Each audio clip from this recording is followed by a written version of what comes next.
everyone for coming. And let's, if you guys have any more claps on you, let's give it up for Kim and her team, please.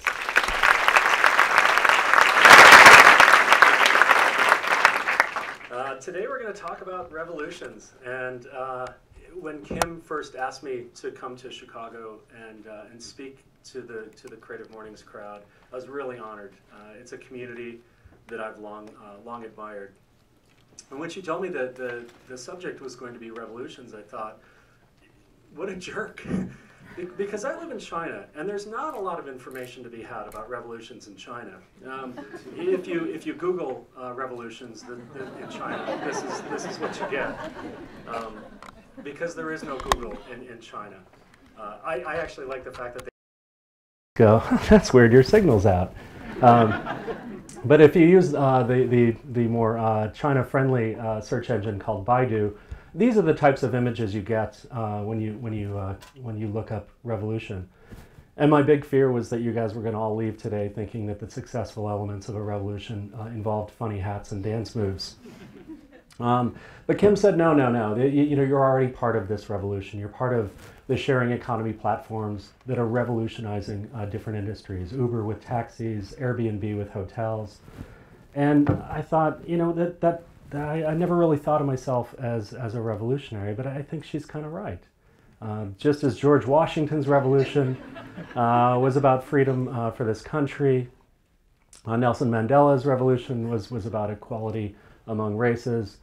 My revolution was about finding a place to lay down because I was kind of tired.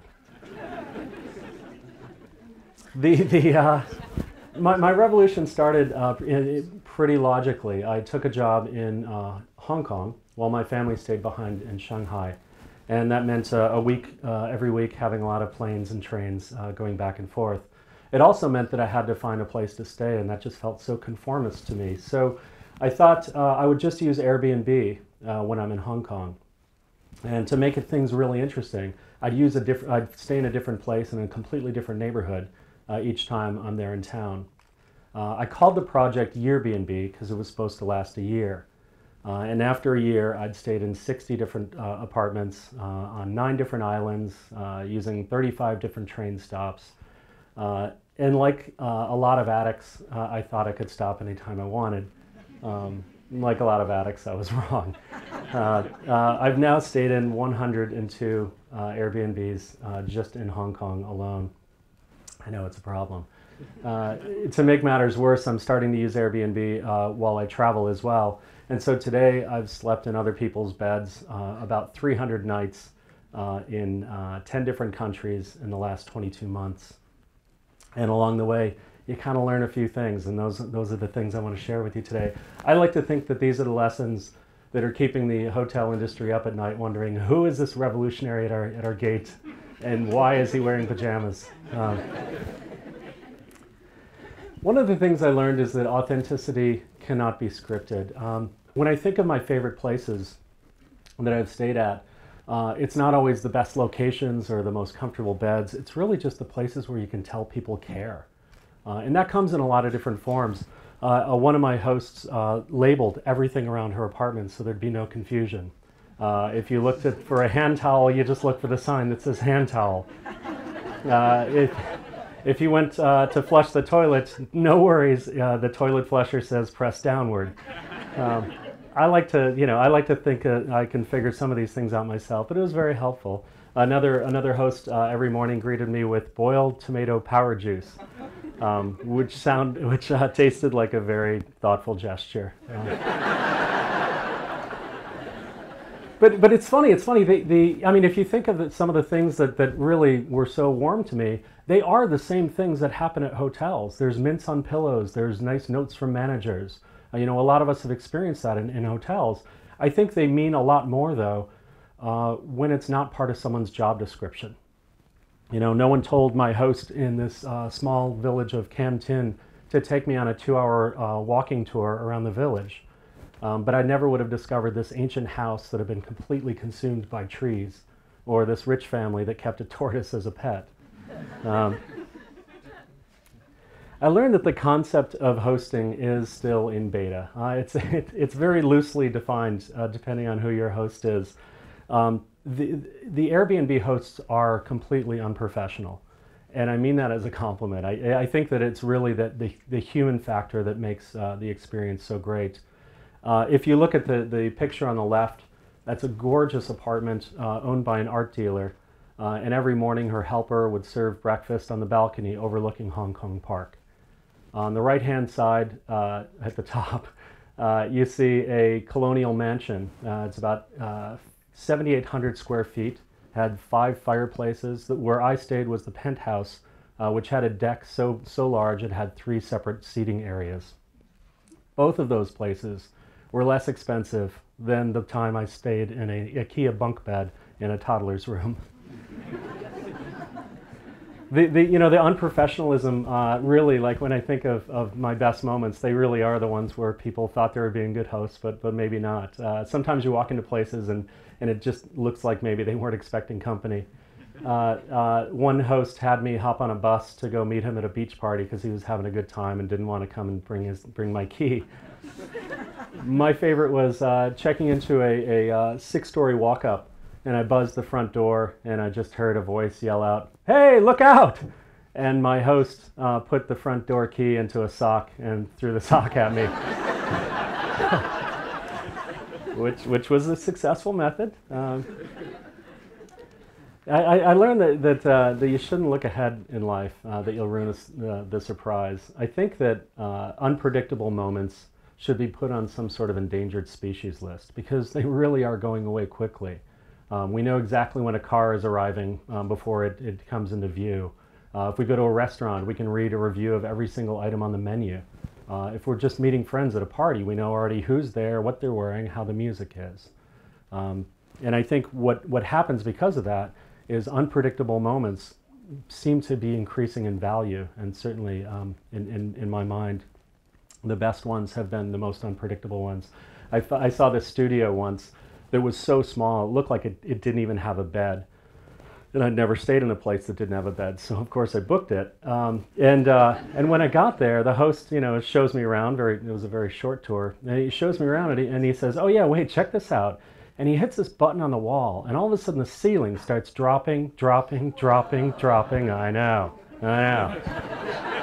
Going straight towards this glass dining room table.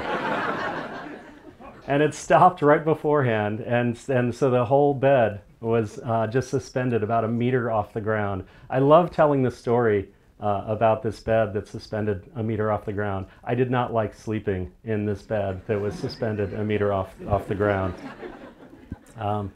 My favorite unpredictable moment was a stay that I did on the island of Cheung Chau, which unbeknownst to me was hosting what's been called one of the quirkiest local festivals in the world, of the Bun Festival. And the main event of the Bun Festival is this huge tower of steamed buns, and people climb up and grab as many buns as they can. I actually liked the lesser activity, which was when they put children on stakes and paraded them around the island. I should tell you, no children were hurt in the activity. Here's one other thing I learned.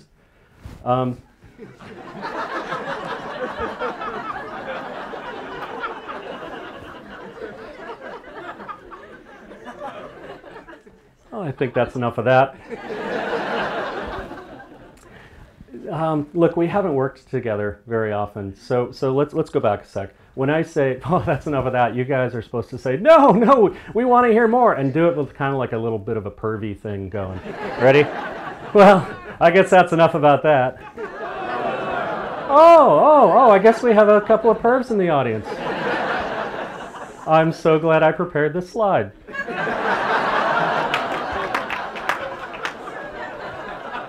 So the criteria that I use when I look for places is, number one, is it in a neighborhood I've never been? Or number two, is there something about it that looks like it would be memorable? And this one seemed to have both. It was a new posting. It was a new neighborhood, and the posting I hadn't seen before. And it looked like it was kind of an old gym that had kind of gone out of business, and maybe someone was renting out rooms in the back until it became something else. And my host met me about a block away, and as we're walking towards him, kind of getting his history, trying to understand about the place. And he says that he and his business partner are event organizers, and that they instead of having to rent a space each time they hold an event, just rent it out for a year, this space, that they would just kind of live in the back and host events in the front. And I said, how many people do you get at these types of events? He said, like 15 to 20. As we're walking, I'm going, this is the worst event organizer in the world. That's just not that many people. And we get inside, and the place is huge, and I'm thinking, no, you're really terrible. You can get a good couple hundred people in here for something. And he's showing you around, and it does look like a gym. There's, a big, sort of mirror area. There's workout equipment, yoga mats, what have you. There's a swing. I'm still clueless. I'm like, wow, a swing, how great. Like, not really noticing anything. And there's this big object in the front of the room that's covered in a canvas. And I said, oh, hey, what's that? It's the only thing he didn't tell me about. He said, oh, he lifts it up, and he says, we actually host sex parties here. He picks it up, and I guess the description, I would say, it was kind of like an interactive statue. Like part human, maybe part not. That night I discovered I can sleep pretty well in rubber sheets. And I just want to go on record as saying, look, I'm not against sex parties. I just haven't met the right 15 to 20 people.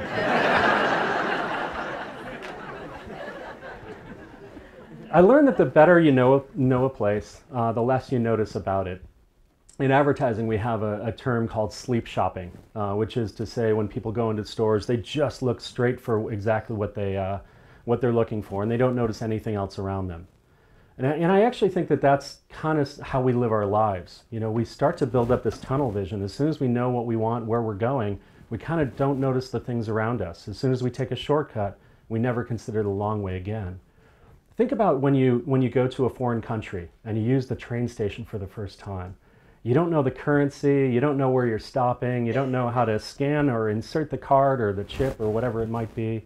And so what happens, you notice everything around you, what people are saying, what they're doing. You look at all the signage, and you really just, take it all in. You can go back to that train station the very next day, and now you're an expert. You know exactly what to do, where to go, and that feels good. Like, we like knowing what we're doing, but it's also when we start to miss things around us.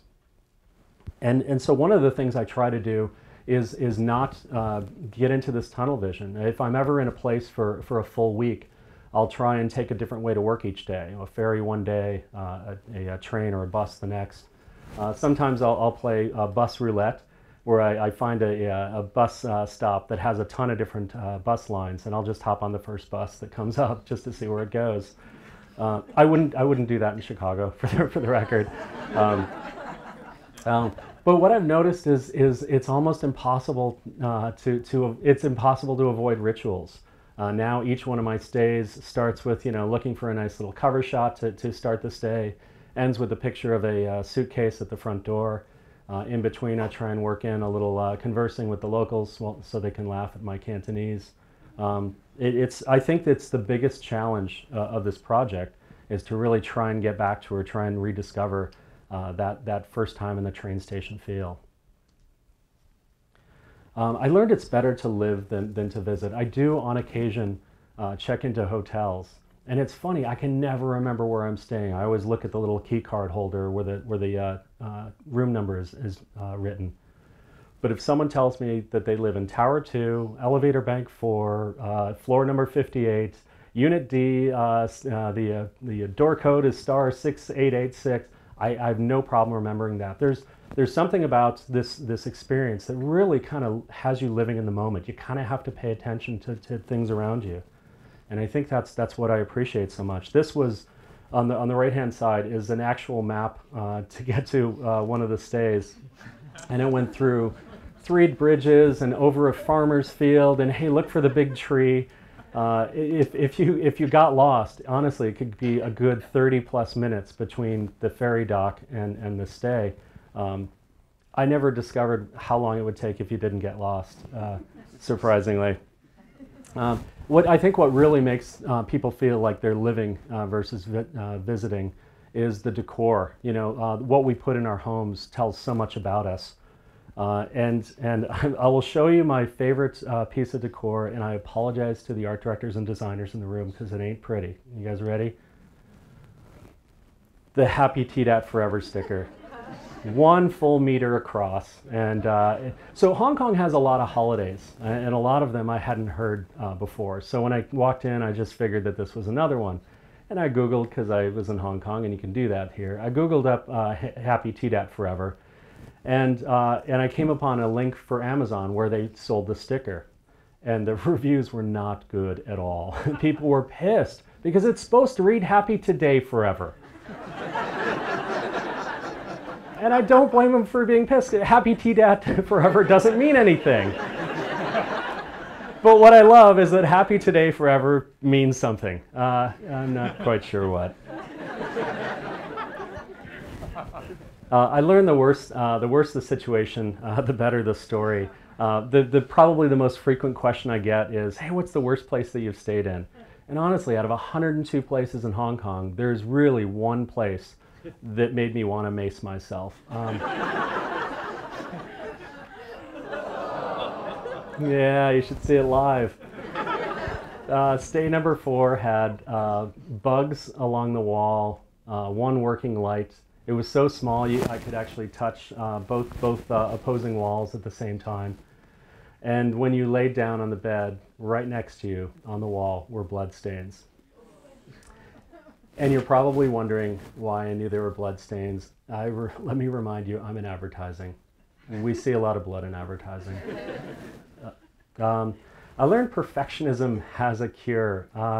It's funny, there's only been one place that I've really not liked in the slightest, but none of them have been perfect. Not one of them has every single thing exactly the way you'd want it to be, whether it's the decor, the location, the funky circular showers, whatever it might be. And the thing that's really interesting with this project is it kind of moves you mentally from wants to needs. You know, you stop caring about things that are delivering everything you want. There's like I'll see hashtag, I'll see hashtags. I'll see tweets of people going, waiting 20 minutes now for my bag. Thanks a lot. Hashtag American Air. I'm like, hashtag American Air just put you in a big metal tube, floated you thousands of feet in the air across a country in a couple of hours, and served you drinks along the way. You can throw out all the travel thing. They served you drinks. Like, stop complaining. It really it has you focused on needs. The place that we stayed at this week had a really warped door, and so it was hard to do the deadbolt.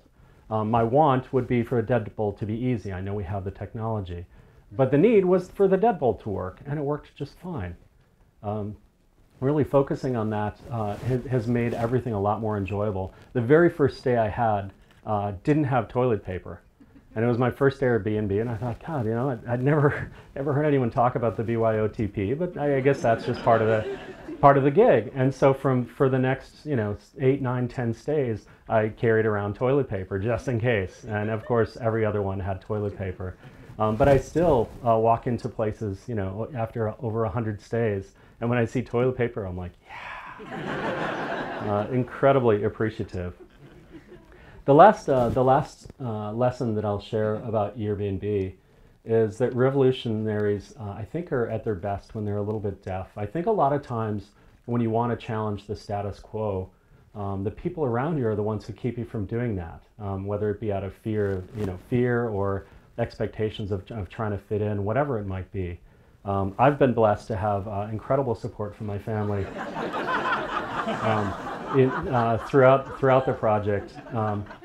It does genuinely helpful when the people around you are never questioning why you're not actually finding a place to live. You feel a lot of freedom to continue to explore. The Airbnb project has has gotten a lot of attention, and I'll offer up three pieces of advice.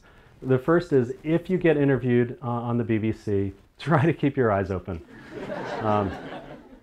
The second is, if you refer to yourself as a big fat American, it can and will be used as a headline in one of China's largest newspapers. The third thing is, if you ever get a chance to do a project that keeps you in a constant state of discovery and exploration, and you know, gets you interviewed on CNN and BBC and what have you, and all you need to do is go to bed, like, do that project. I don't care how busy you are. Find time for that project. Kim had mentioned earlier about another project, and I want to call this one out specifically because I think it did the best job of really helping establish a comfort level with challenging the status quo. It was around the Chicago Olympic bid to host the 2016 games. Yes, I'm using the old logo. It's so much better than the new one, isn't it? I see. Yes. As you know, there are always a lot of people both for and against the Olympics anytime something like this comes up. But my friends and I were actually for the Olympics, just not here in Chicago.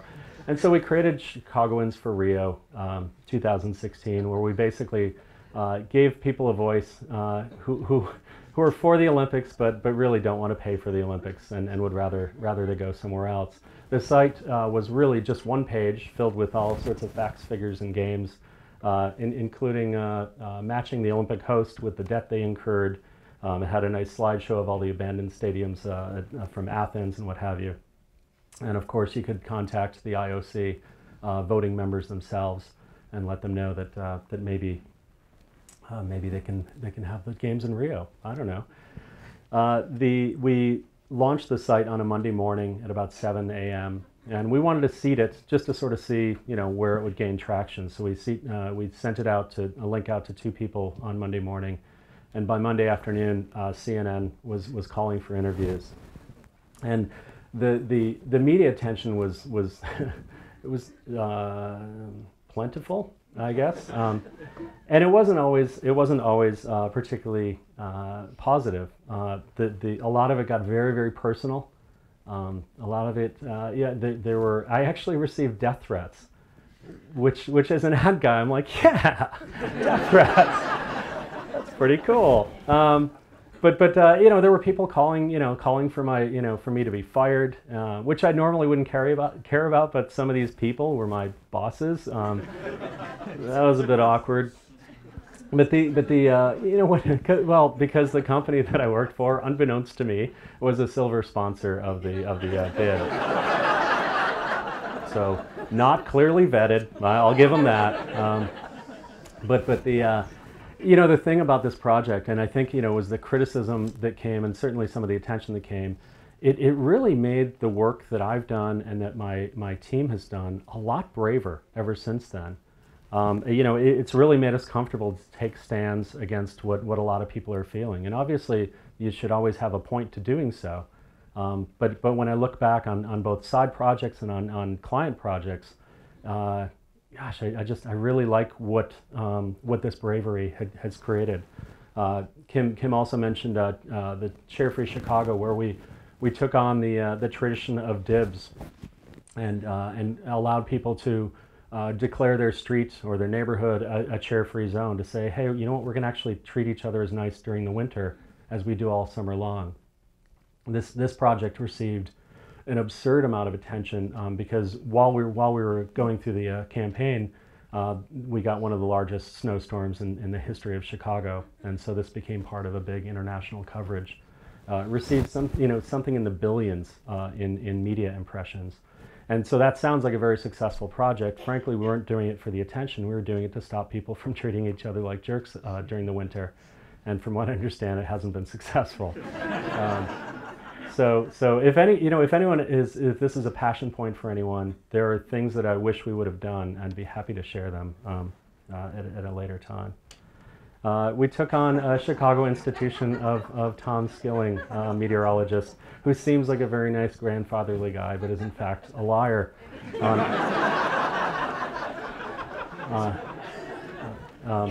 And it's amazing, if you pick on Tom Skilling, there are a ton of amateur weather people who have Tom's back. Some of my teammates, when the CEO of Chick-fil-A came out against gay rights, they created the Chick-fil-A confessional, which allowed people to support gay rights while still also continuing to enjoy delicious sandwiches. We created a site that followed tweets about thanking God for various things. I forget why we did this one.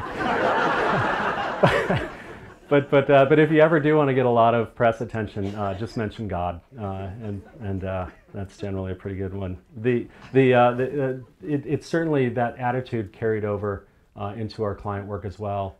Right after the Chicagoans for Rio campaign broke, we did this project for the Art Institute of Chicago, where we hid 500 cubes around the city of Chicago, each with a URL and password. And anyone who found those cubes was challenged with an art project that they needed to create. And the best of those actually got featured in the Art Institute. For the Chicago Children's Museum, my cohorts created a toy store that didn't sell any toys. Instead, it just sold cardboard, and it required children to use their imagination to create toys. And for WBEZ, my team asked the most creative Chicagoans to have sex with each other so they can make babies, so that WBEZ can have an awesome audience in about 20 years. I'm really proud of a bunch of these projects, but I have to say I'm also a little bit regretful. By the time that the Chicagoans for Rio project launched, I was already in my 40s. And just to give you a context, that's like imagine how old you are and double it. Or one or two of you maybe triple it. I'm not sure, but the point is that's a long time to kind of keep these revolutionary tendencies inside, and suppress those. And it's not like you couldn't see that coming out here and there in the work, here and there in sort of my life or how I live. This, for example, is the birth announcement of our daughter that we sent out.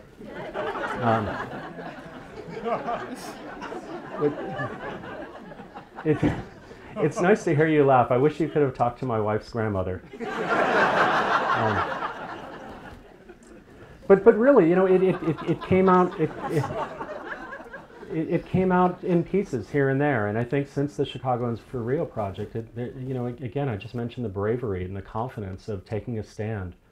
And so I would encourage you, if you took away one thing from today, that it's this: that if you have revolutionary tendencies inside you, don't be accidental about bringing them out. If you look at the world today, I think we get a lot of cues that are trying to kind of force us into thinking and acting the same way. If you look at the media, you see a lot of we's and us's and ours in headlines. We need to talk about Charleston, why ISIS matters to us, like we're one big collective, collective being. If you look at AI or user experience, it tends to sort of force us into all acting the same. I love Pandora, but I don't think Pandora helps me discover new music. I think Pandora helps me discover the same music played by different people. And there's a real difference to that. I urge you, don't be accidental about your revolutionary tendencies. Bring them out in your work, bring them out in your lives. Don't deprive the world of a little anarchy. I think the world kind of needs it. Thank you.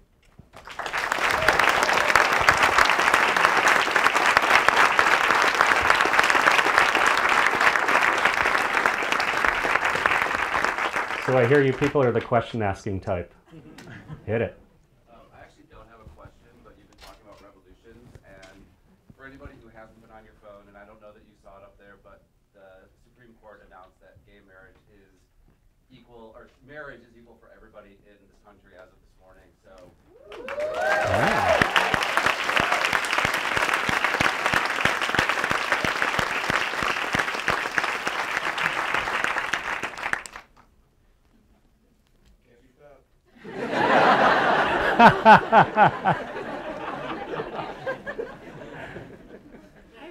Yeah, hit it. So you, like, when you're talking, you say we did this, but isn't it just you? The question was, why do I keep using we when it's maybe just me? I don't think it's ever just me. I'm a copywriter. I need help. You know, so a lot of it is really every one of these projects has always been a group effort. So it might be me, you know, pushing the idea or helping to make it come to life, but it usually is a group effort. I also think it's a bit of an advertising thing.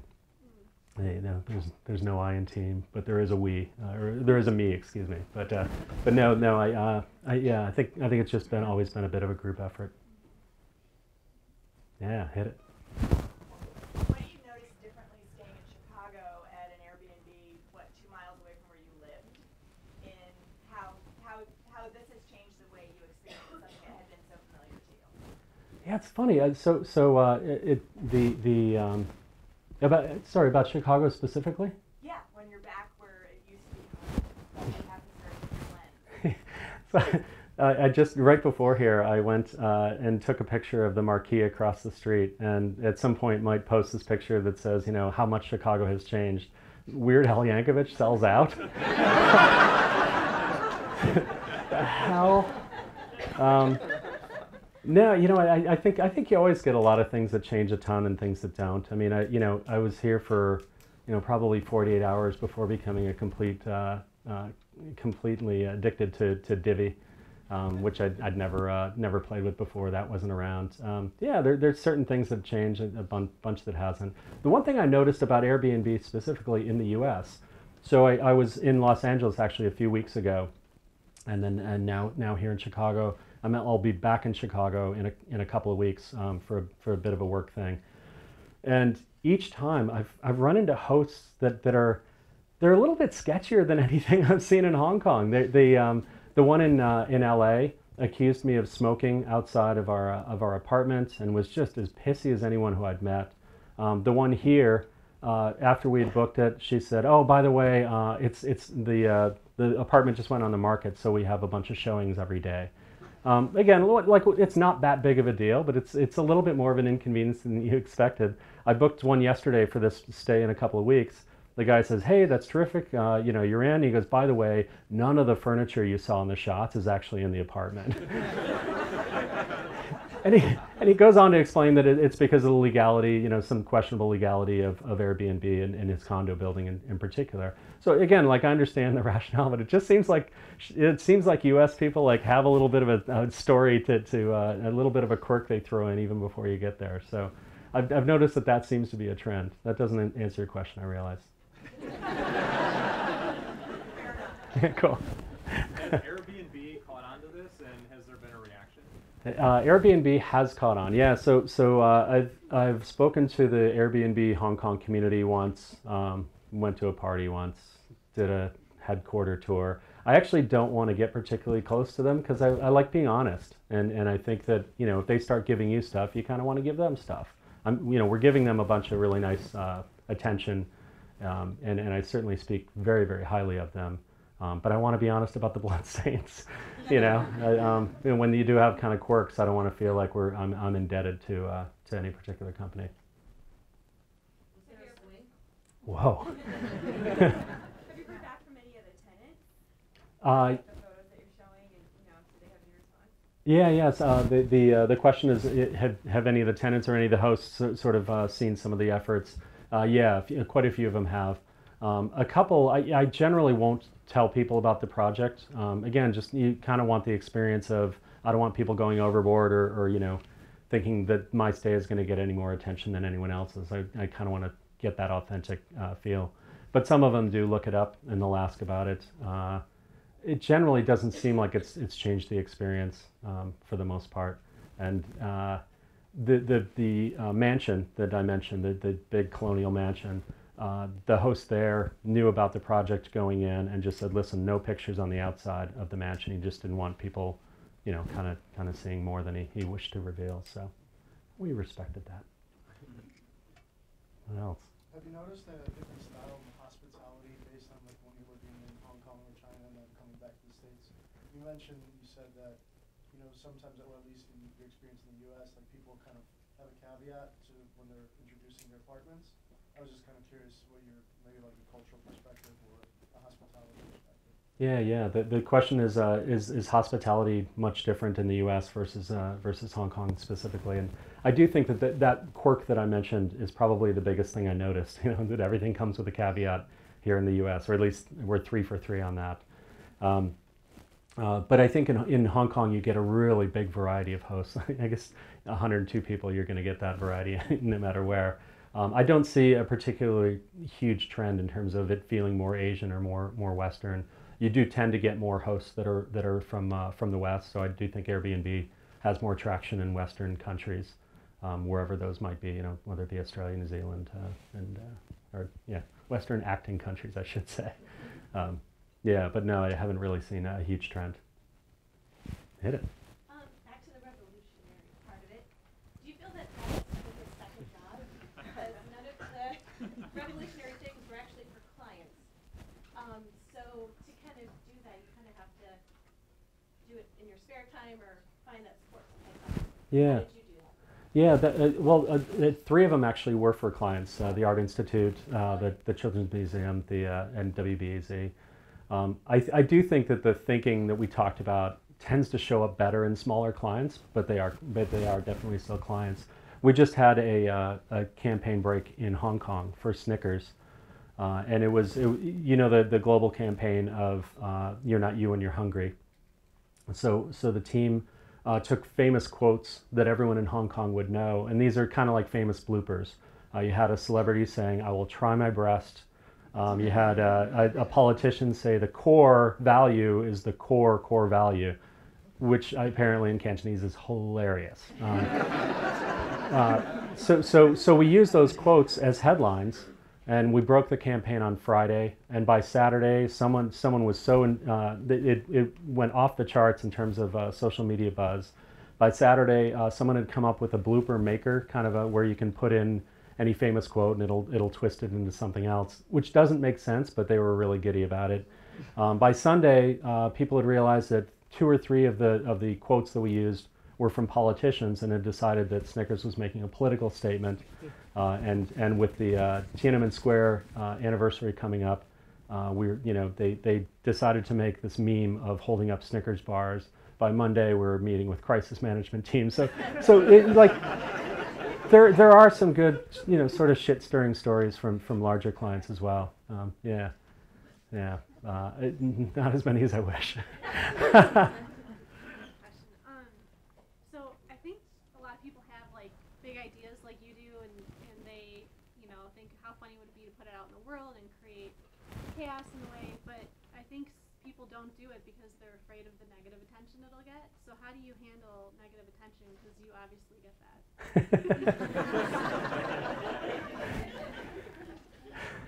Did you guys hear that? Good, it was funny.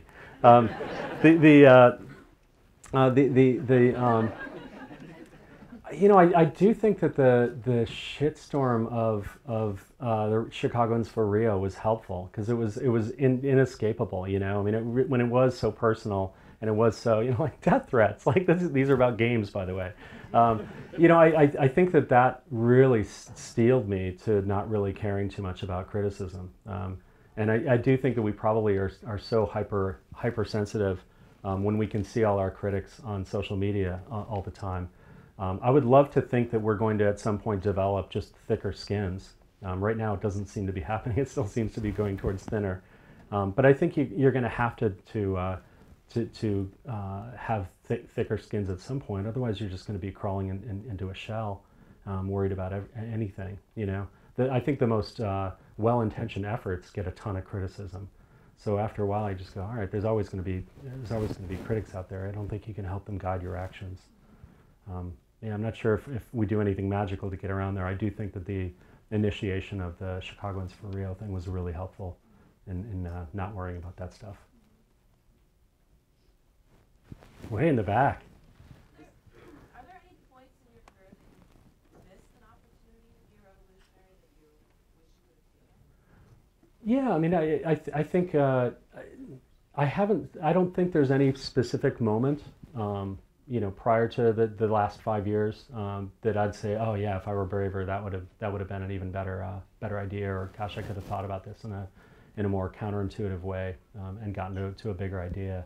No, I don't think there's any particular moment that sticks out. I just think that it's interesting. If you look at the usual measure of creativity in advertising, it's usually awards. I think the stuff that I just showed here was probably some of the least awarded work in my career. You can go back to early on in my career, and there's all sorts of tons of lovely awards, but I don't know if the work is that great, and I certainly wouldn't put it up to anything here. And that's not just time, that really is just making an impact, connecting with people in a little bit more of an emotional level, being a bit more cognizant of what's going on culturally. I think all that stuff is a lot smarter of a way to go to communicate. In the back. Do you still keep up with anyone that you stay at their Airbnb? Like, maintain any friendships from across the world? Yeah, a couple. There are a couple of folks in Hong Kong that I've gotten together with a few times, just socially. I tend to, because I'll typically be in Shanghai on the weekends, and I also split my time between Hong Kong and Guangzhou. I don't have a heck of a lot of free time in Hong Kong, but when I do, yeah, there are a couple of folks that I'll go and grab a beer with for sure. Yeah. Hey, how do you go about making clients comfortable with creating controversy, or just kind of like, what do you say? Like, I think it helps it helps to have a brand that takes a stand. So long before you even get into a creative idea, it's like, hey, what do you stand for? Why are you in my life? And I think if you can get to that point, then these types of ideas are a lot easier. So I do think it starts in more of a strategic phase, long before the creative. The other thing that's sometimes successful is finding clients who want to be heroes, who want their own level of fame. They'll tend to take a few more chances that maybe others won't. We have time for one more. I haven't lived in Hong Kong for like 6 years now, so seeing Airbnb become a success in the U.S., what do you think people have to think about when they're coming up with business ideas in the U.S. and how, like, instead of relying on Westerners in a place like Hong Kong or anywhere else, like how could they, what do they have to think about to make that a success in a place that's so culturally different? Sorry, are you talking about Westerners in Hong Kong? How they need to think, or vice versa? Or like the locals in Hong Kong, like what would they have to think about? How do you translate one business from one country and bring it to another, and like how could that be more progressive for business? Yeah. So the question is how do you take a business idea in one country and make it relevant in another, or what needs to change in terms of it going into another? I think I do think that as much as you can draft off existing behaviors and build that sort of incrementally, it's a lot better than just starting brand new behaviors. All right, so I'll give you a little bit of a thing on the Chair Free Chicago. What we asked people to do was hang signs outside their houses that say, hey, this is a chair-free zone, and what have you. And it was a good intention, but that's a really foreign act for someone to do. And there's a little bit of an a-holeness to it that we didn't intend either. Do you know what I mean? Someone puts a chair in outside. There's a little bit of a confrontation there. Well, putting up a sign is a little bit confrontational too. And the thing that I would totally do differently next time is, instead of saying declare your street a chair-free zone, I would push the idea of shoveling an extra. Where you're already targeting people who are already out there, they're busting their butts. Yeah, like they need like everyone needs the exercise, right?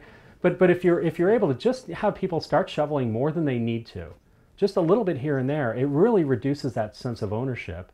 And it really, I think, does a better job of accurately reflecting what we wanted, which is just a really good-hearted way to say, come on, guys, like we treat each other really well during the year. Let's take care of each other come winter as well. Yeah. So is that so in Hong Kong, for example, look at sort of the behaviors that are different than the Western countries. Don't say, hey, here's a business idea. It's worked in the U.S. Let's implant it in Hong Kong. I think if you look at digital behavior in China on the mainland, you have people acting entirely different, doing totally different habits. QR codes work in China. I think that alone tells you how different things are. Yeah, so you can draft off that existing behavior and kind of build out ideas from there. Is that helpful? Excellent. Thanks again, guys. Thank you.